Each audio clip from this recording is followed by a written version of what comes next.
Saudara sekalian, teman-teman sekalian, saya ingin dulu memulai dengan apa sih tugas orang tua. Ini nanti sebelum sampai kita bagaimana mengomunikasikan urusan pasangan, urusan perjodohan dengan orang tua.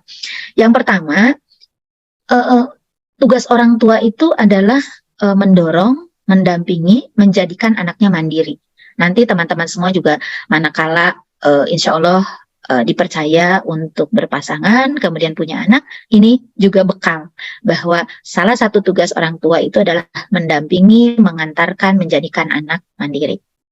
Ya, mandiri itu apa? Mandiri itu dia bisa mengambil sebuah keputusan untuk urusan yang berkaitan dengan hidupnya. Ya. Tetapi mandiri bukan berarti tanpa komunikasi dengan orang tua. Kan orang tua tadi tugasnya mendampingi, mendorong, kemudian mengantarkan anaknya mandiri. Artinya di dalam perjalanannya pasti terjadi komunikasi. Nah, bahkan yang dimaksud dengan komunikasi di sini bukan hanya komunikasi langsung begitu ya, yang selalu interaktif begitu. Ada kalanya juga anak dengan tipenya tertentu atau orang tua dengan gayanya tertentu tidak terbiasa dengan interaktif yang kita biasa langsung akrab dan lain sebagainya. Tapi orang tua insya Allah nggak pernah putus dengan doa, dan itu pun adalah komunikasi. Bahkan orang tua itu mendoakannya dalam ajaran kita Islam sejak kecil itu kan mendoakan agar bertemu dengan pasangan yang saling mencintai, gitu ya, yang membawa ke dalam kebaikan dan sebagainya.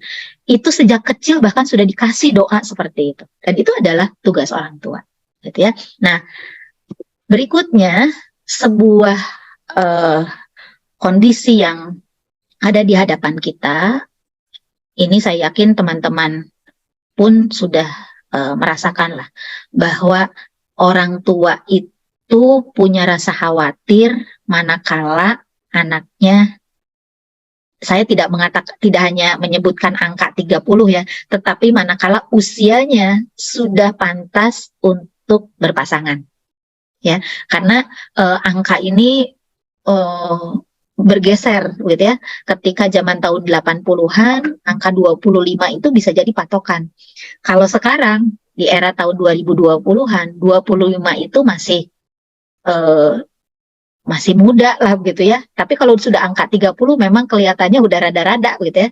Ini kaitannya juga dengan angka harapan hidup orang Indonesia, di mana kualitas hidup orang Indonesia meningkat, sehingga banyak orang tua usianya sampai 70 bahkan 80 gitu ya. Itu menjadikan usia pernikahan tidak lagi mengkhawatirkan ketika di angka 25 gitu. Tapi kalau di angka 30 ya rada deg-degan lah ya. Saya yakin tidak ada orang tua yang tidak deg-degan kalau punya anak gadisnya, bukan hanya anak gadis, anak bujangnya masih anteng sendirian, begitu ya.